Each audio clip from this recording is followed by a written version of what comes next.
ध्येयं सदा परिभवग्नमभीष्टदोहम् तीर्थास्पदं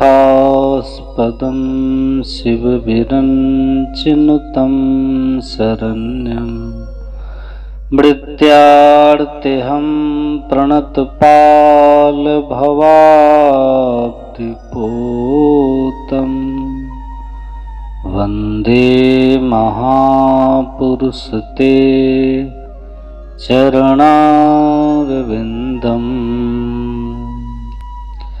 परमाराध्य सद्गुरु महाराज जी के पावन चरणों में बारंबार नमन तथा महर्षि में ही आश्रम यूट्यूब चैनल के माध्यम से सुन रहे परम आदरणीय सत्संग प्रेमी महानुभावों, धर्मानुरागिनी पूजनीय माताओं एवं धर्मशिला बहनों, सबों को मेरा प्रणाम, सबों को जय गुरु महाराज। परमाराध्य सद्गुरु महाराज जी की अहेतुकी कृपा से और इस संत मत के ज्ञान को सुनने का सौभाग्य हम लोगों को प्राप्त होता है। जे पहुँचे ते कही गए, जे पहुँचे ते कही गए, तिनकी एक ही बात, सबे सयाने एक मत, सबकी एक ही जात। हम लोग शाश्वत सुख और शाश्वत शांति चाहते हैं, इसके लिए हम लोग प्रयत्न करते रहते हैं। गहरी नींद में कोई चिंता व्यक्ति को नहीं होता, लेकिन जब गहरी नींद में हम होते हैं तो बेटी की शादी हुई या नहीं हुई, हम पे केस है, जीतेंगे या नहीं जीतेंगे, संपत्ति हाथ आएगी कि नहीं आएगी, या फिर आपके दरवाजे पे हाथी है, इस बात का गौरव आपको नहीं होता है। स्वप्न में, गहरी नींद में कोई पता नहीं चलता है, शांति और सुकून रहता है। लेकिन गहरी नींद में रहना आपके बस में नहीं है कि हम चाहें 24 घंटे गहरी नींद में ही रहें और सब दुख से छूटे रहें, ऐसा नहीं। संत महापुरुष लोग कहते हैं, इसको ठीक से समझिएगा आप लोग, वह सुकून शांति चैन आपके पास 24 घंटा उपलब्ध रहेगा। कैसे? एक ज्ञान की अवस्था, उसको प्राप्त कीजिए। बिना स्वप्नम यथा निद्रा ब्रह्म ज्ञानम तदिश्यते। बिना स्वप्न के गहरी नींद जैसी निश्चिंतता आपके अंदर रहेगी, शांति रहेगी। लेकिन गहरी नींद में अकर्मण्यता रहती है और मूढ़ता रहती है, और ब्रह्म ज्ञान की स्थिति में शांति और सुकून रहता है, सजगता रहती है और कर्मठता रहती है। मुर्दावत नहीं होते हम, कर्मरत होते, लेकिन चैन शांति सुकून के साथ। तो आत्मज्ञान सुकून चैन शांति है, और ये आत्मज्ञान आपको जब तक नहीं होगा, कहते फेरा पड़ा कछु बूझ में सो निवार होना है। ध्यान से समझने का प्रयास कीजिएगा। जब अंग्रेजों का यहाँ आगमन नहीं हुआ था भारत में जो शिक्षा व्यवस्था थी, उस शिक्षा व्यवस्था में इस तरह का बनाया हुआ था कि विद्यार्थी पहले गुरुकुल में पढ़ते थे 25 साल तक, वहाँ रह के 10 साल से 25 साल तक, मतलब 15 साल उनका शिक्षा काल होता था। वहाँ वो ब्रह्मचारी कहलाते थे, और वहाँ रह करके वो सभी तरह की विद्याओं को पढ़ते थे, भौतिक और अध्यात्म दोनों विद्याओं को वो पढ़ते थे। द्वै विद्या वेदितव्ये तु, 2 विद्याओं को पढ़नी चाहिए, 2 विद्या जाननी चाहिए। वेद में लिखा है, एक विद्या है जिसको हम कहते हैं अध्यात्म विद्या, और दूसरी विद्या है भौतिक विद्या। भौतिक विद्या, तो दोनों विद्याओं का शिक्षा दिया जाता था। पहले वहां से विद्यार्थी निकल के आते थे तो कोई सन्यासी भी हो जाते थे, और ज्यादातर वहां से गृहस्थ आश्रम में जाते थे, वैवाहिक जीवन जीते थे। और वैवाहिक जीवन में आकर के उनका जीवन कैसा होता था? संतुष्टः शौचम नित्य अनुसूयता आत्मज्ञानम तितिक्षा च धर्म साधारण निर्वहन। कहा जब गृहस्थ आश्रम में आते थे तो कैसे जीवन था भारतीय लोगों का? ध्यान से सुनिएगा। अपनी पत्नी और अपने पति से संतुष्ट रहते थे, संतुष्ट रहते थे पहले के लोग।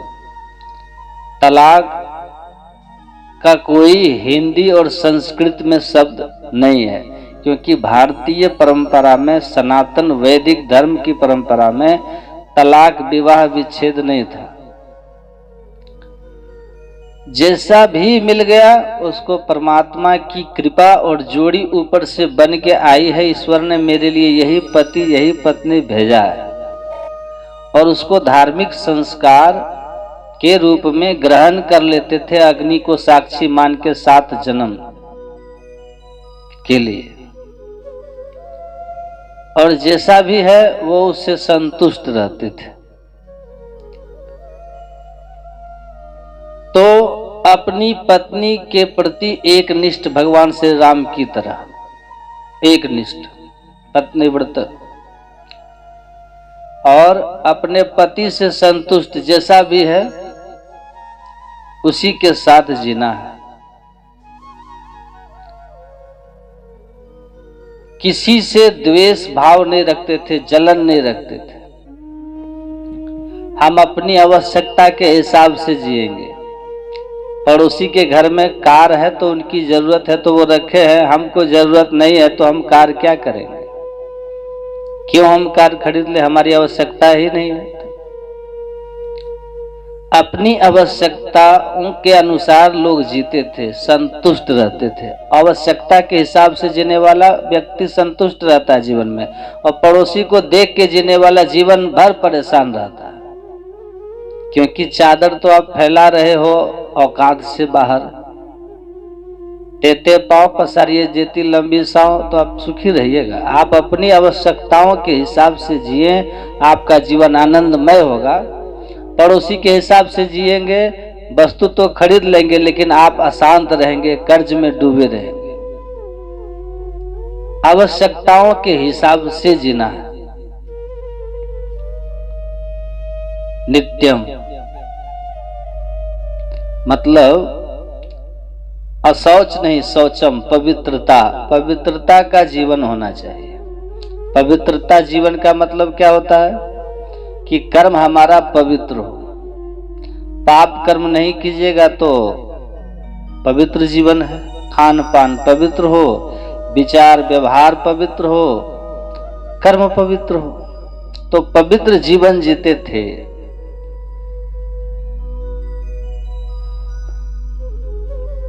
जो मांस मछली खाते थे ना उस समय, उनको चंडाल कह के समाज के बाहर रखा जाता था।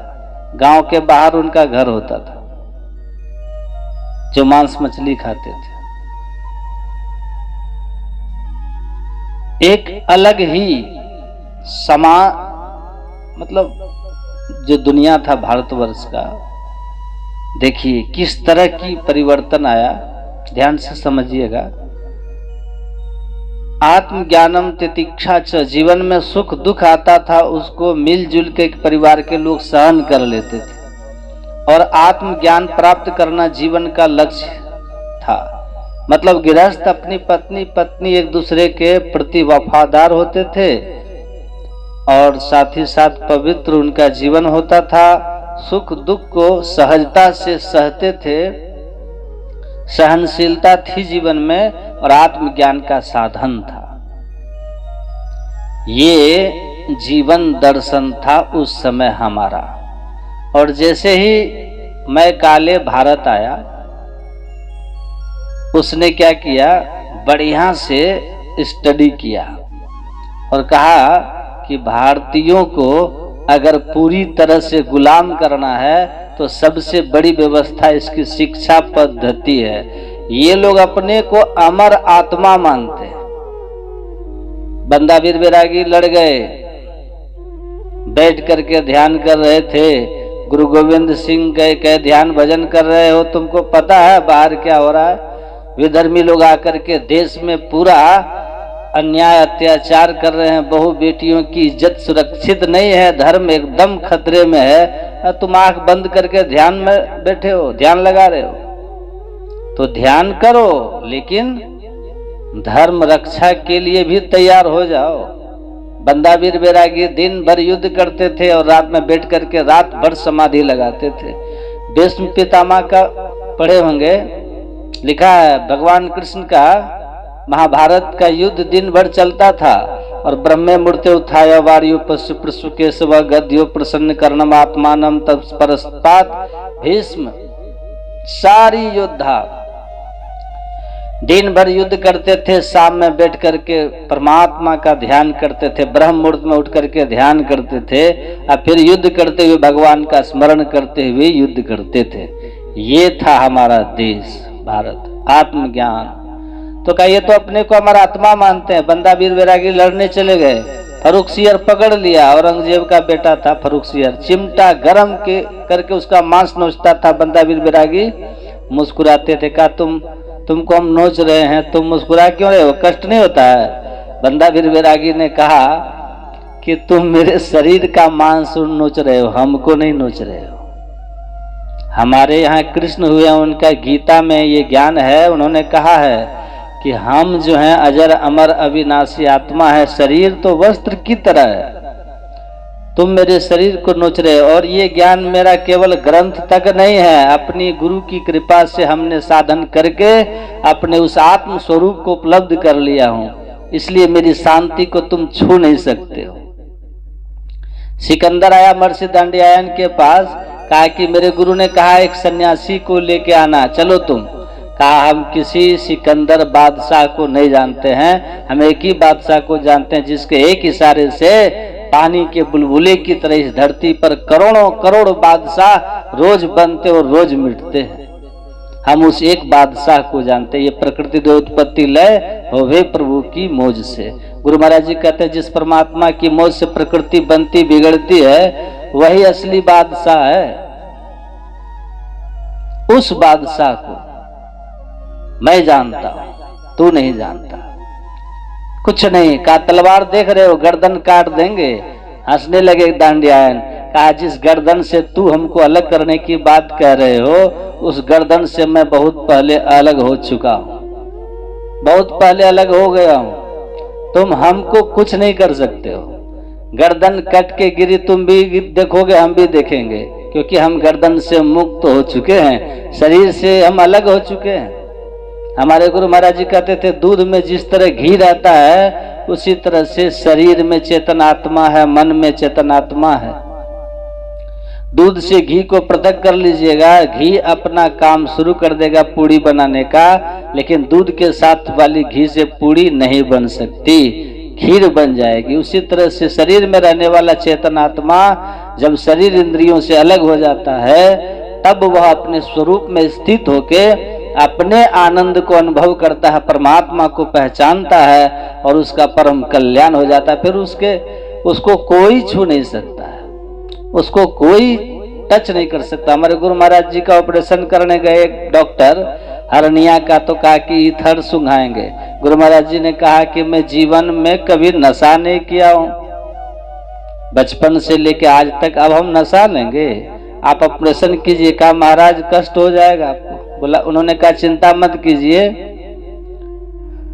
चिंता आप मत कीजिए, आप ऑपरेशन कीजिए। कितना समय लगेगा? कहा कि लगभग 40-45 मिनट का ऑपरेशन कीजिए आप। और गुरु महाराज जी अपने शरीर को वस्त्र की तरह त्याग के निकल गए 10वें द्वार से, समाधिस्थ हो गए। डॉक्टर ऑपरेशन करके जब नाड़ी उड़ी देखने लगा, सब बंद, खत्म, कहा तो साफ हो गए, हंगामा हो जाएगा अब तो। तब पूज्यपाद महर्षि संत सेवी ब्रह्म जी महाराज के चिंता मत कीजिए, आप ऑपरेशन किए, वो हिले भी नहीं, समझ में नहीं आया आपको, कांटा चुभ जाए तो कहिएगा बाप रे बाप। लोग कहते हैं ना बाप रे मारे, यहाँ चीड़ फाड़ दिए और हिले डुले नहीं, मुर्दावत शरीर पड़ा हुआ है। समझ में नहीं आ रहा आपको?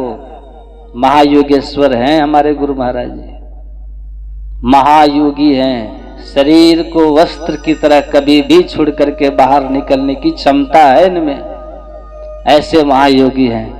जैसे ही ऑपरेशन कंप्लीट हुआ 5-7 मिनट के बाद, जैसे नहीं होता है कि बगल में खड़े होके कोई देख रहे हो, आपका काम कंप्लीट हो गया तो कहेगा कि अब आ जाए, एकदम वैसे ही जैसे डॉक्टर का काम कंप्लीट हुआ, सब कुछ खोल लिए, गुरु महाराज जी एकदम से शरीर भाव में आ गए, सांस प्रश्वास चलने लग गए। तो भारत की योग विद्या है ये। देखिए भारत का योग विद्या कैसा है। आपको अपने अंदर में योग्यता लानी होगी। गुरु का काम है रास्ता बताना, आप नहीं चलेंगे तो पहुंचेंगे नहीं, चलना पड़ेगा। करत करत अभ्यास थे। गुरु महाराज जी ने साधना की उस स्थिति को प्राप्त किए तो ऑपरेशन उनका हो गया। तो उनका ऑपरेशन हुआ तो उनको अनुभव नहीं हुआ। कबीर साहब कहते दे धरे का दंड यह सब काहू को होए, ज्ञानी भुगते ज्ञान से और अज्ञानी भुगते रोए। ज्ञानी उसको ज्ञान से भोग लेता है और अज्ञानी उसको माथा पीट पीट के रोता है, रो रो के भोगता है। लेकिन देह में अगर आए हैं तो कष्ट सबको होता है। गुरु तेग बहादुर संत थे, उनकी गर्दन काट ली गई। गुरु गोविंद सिंह जी महाराज जी संत थे, धर्म पथ पर चलने में उनके 2 बेटों को जिंदा चुन दिया गया। 2 बेटा युद्ध करते हुए उनके आंखों के सामने शहीद हो गए। उनकी पत्नी उनकी मां को मार दिया गया और अंत में गुरु गोविंद सिंह जी महाराज को भी मार दिया गया। लेकिन गुरु गोविंद सिंह जी महाराज के चेहरे पे सिकन नहीं आए, सिकन तक नहीं आए। तो ये संसार में जो भी आए हैं उसके जीवन में कष्ट तो आएगा ही आएगा। अपने आप को ऐसा बना लेना होगा कि कष्ट आए और हमको अनुभव नहीं हो, कष्ट आए और हमको कष्ट दुखी ना कर सके। आपका माइंड सेट होना चाहिए, मन स्थिति ऐसी हो जानी चाहिए। मन स्थिति। मेरा ऑपरेशन खुद हुआ पैर में। जब ऑपरेशन करा रहे थे हम, तो ऑपरेशन जब हुआ मेरा तो बोला डॉक्टर इंजेक्शन आपको लेना पड़ेगा। तो हमने कहा दे दीजिए। गुरु महाराज दुख आए या सुख आए, मैं सबको गुरु महाराज का दिया हुआ प्रसाद समझता हूं, इसलिए हमको कोई टेंशन नहीं होता। प्रसाद है, माइंड सेट बदल गया। हमको मालूम है कि यह ऑपरेशन हमारे भविष्य को स्वस्थ करने के लिए हो रहा है। इसीलिए जीवन में जो इस धरती पे आए हैं उसके जीवन में सुख और दुख तो आना ही आना है, लेकिन सब एक समान दुखी और सुखी नहीं होते हैं। वो आपकी बुद्धि के ऊपर निर्भर करता है, आपकी समझ पे निर्भर करता है, आपकी साधना की सामर्थ्य पर निर्भर करता है। साधना के सामर्थ्य पर निर्भर करता है कि आपने किया क्या है। टीचर एक ही समान सबको पढ़ाते हैं स्कूल में, लेकिन कोई फेल भी हो जाते हैं। क्या शिक्षक कुछ छिपा के पढ़ा दिए थे? कोई फर्स्ट डिवीजन पास किया, कोई फेल हो गया। तो वो तो आपके अपने लगन पे है कि क्लास कितना अटेंड किए और क्लास के अनुकूल कितना आप चले, आपके ऊपर है। दवाई मिल गई, दवाई आपको मिल गई और दवाई आप ले जा करके रख दीजिएगा तो खाइएगा नहीं तो निरोग थोड़ी हो जाइएगा, रोगी रहिएगा। तो खाना पड़ेगा। साधना की युक्ति से साधन करनी होगी तो परिस्थितियां बदल जाएगी, जो करेंगे तो बदल जाएगी। तो ध्यान से समझ लीजिए कि आत्मज्ञान जीवन का ऐसा लक्ष्य था। पहले हुआ क्या, मैं काले आकर के पूरे सिस्टम को बदल दिया। मैं काले, उसने शिक्षा पद्धति में ऐसा बदलाव किया कि ये लोग जो अपने आप को अमर शरीर मानते हैं, अमर आत्मा मानते हैं, शरीर मानते नहीं हैं, और जीवन का लक्ष्य इनका है आत्मानं मोक्षार्थम, आत्मज्ञान पाना जीवन का लक्ष्य है, विशेष सुख पाना नहीं। ये सोच बदलनी होगी। और उन्होंने ऐसी शिक्षा पद्धति ले आई कि आज किसी भी विद्यार्थी से पूछ लीजिए, ऐसी शिक्षा पद्धति लेकर के वो आया कि ऐसी शिक्षा पद्धति लेके आया, आत्मज्ञान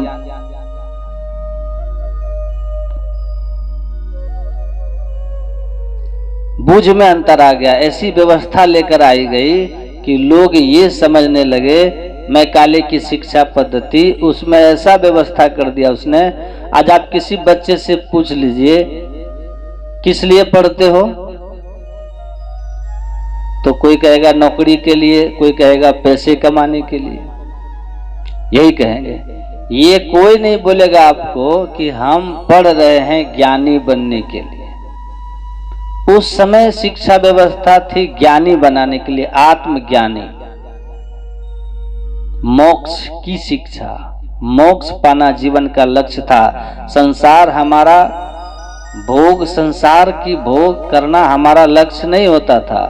तो समझ में जो अंतर कर दिया ना, तो ऐसे लोग आ गए जो अब इंद्रिय लोलुप हो गए, संसार सुख के लिए जीवन में यत्न करने लग गए, और नतीजा ये हुआ कि शरीर से भारतीय थे, मानसिक रूप से अंग्रेज के हो गए गुलाम, मानसिक रूप से हम अंग्रेज हो गए। और फिर जैसे ये परिवर्तन समझ में आया तो हम लोग बदलते चले गए, हम दुखी होते चले गए, सुख के साधन बढ़ते गए और हम दुखी होते गए। तो जैसी जैसे जीवन में आपकी फिर समझ ठीक होगी, आप एकदम से सुखी होना शुरू हो जाएंगे, एकदम से। पड़ोसी तो वही होगा, घर भी वही होगा, आपके पास साधन भी वही होगा, लेकिन आपके मेंटलिटी आपकी ऐसी होगी कि फिर आप एकदम आनंद में रहिएगा। झोपड़ी में हैं लेकिन कितना आनंद है। झोपड़ी में रहकर जो संत हैं, ऋषि महर्षि हैं, वो बड़े आनंद में थे, और उसी ज्ञान को लेके राजमहल में राजा भी आनंद में रहते थे, क्योंकि राजा भी आत्मज्ञान के लिए प्रयत्न करते थे। ऐसा नहीं कि केवल राज्य करते थे राजा लोग, सब राज्य का आत्मज्ञान का साधन करते थे राजा लोग।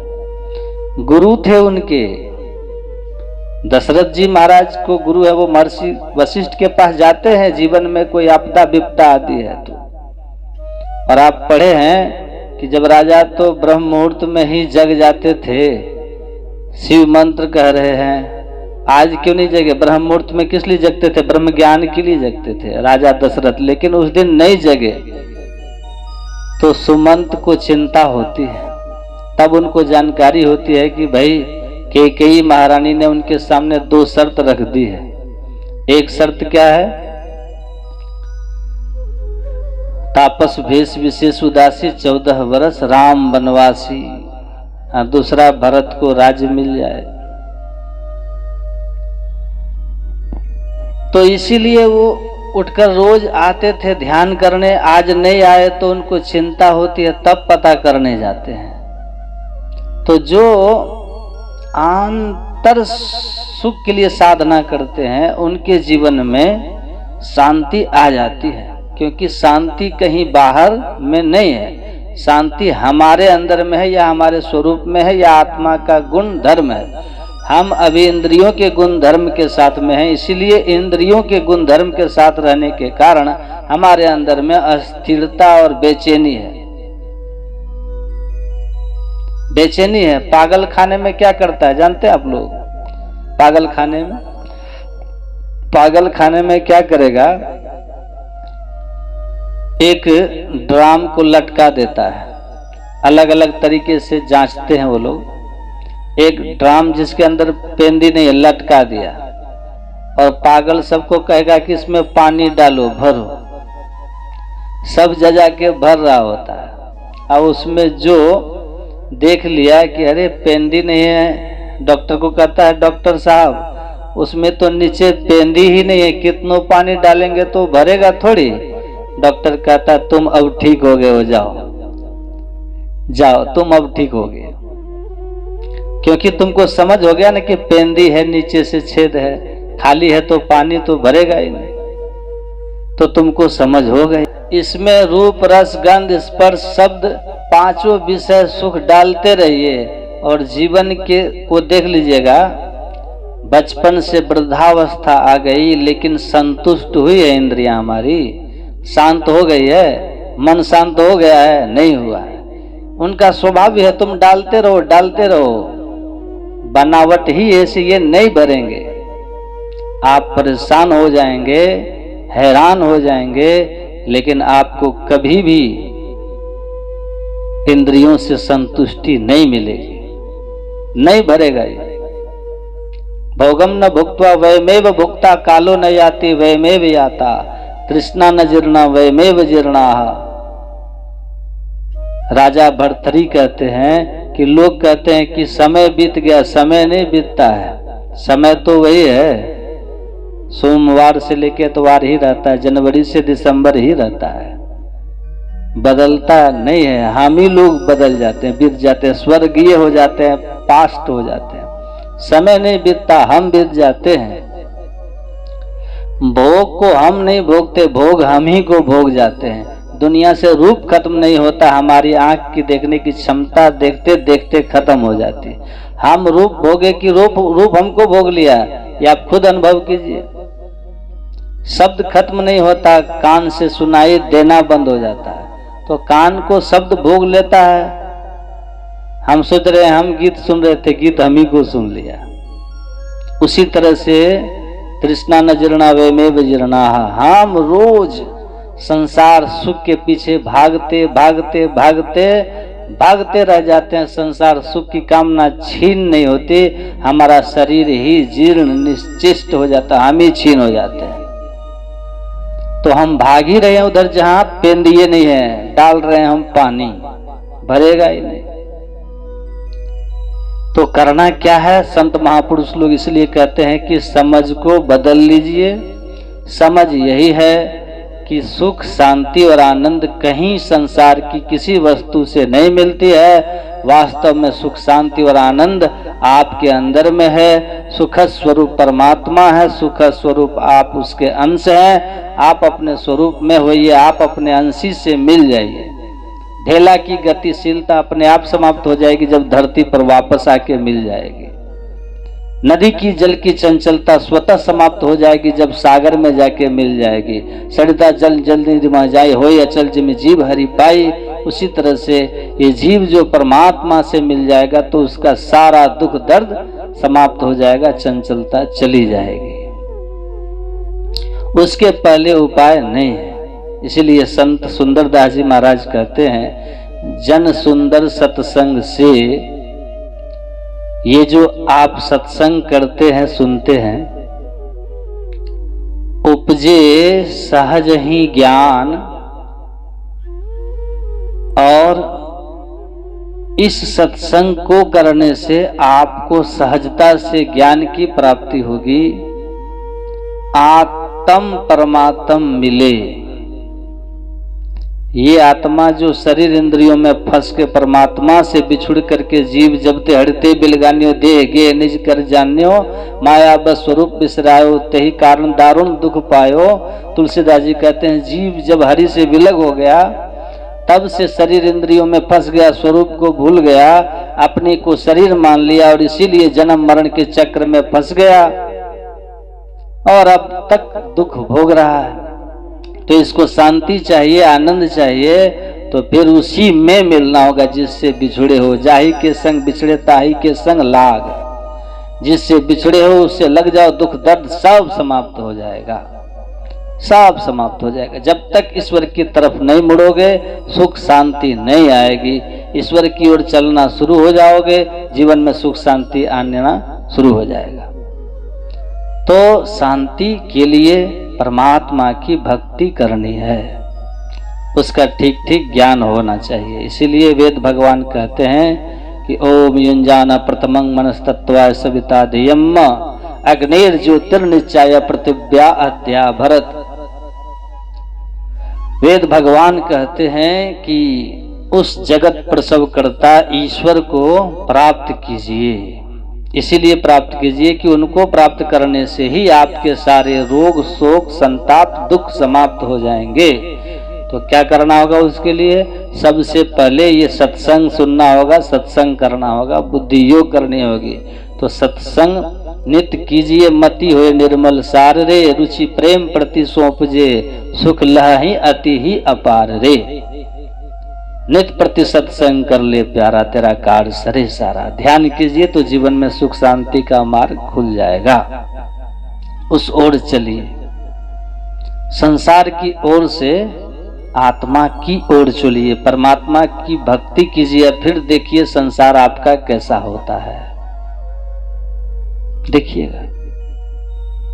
श्री सद्गुरु महाराज की जय।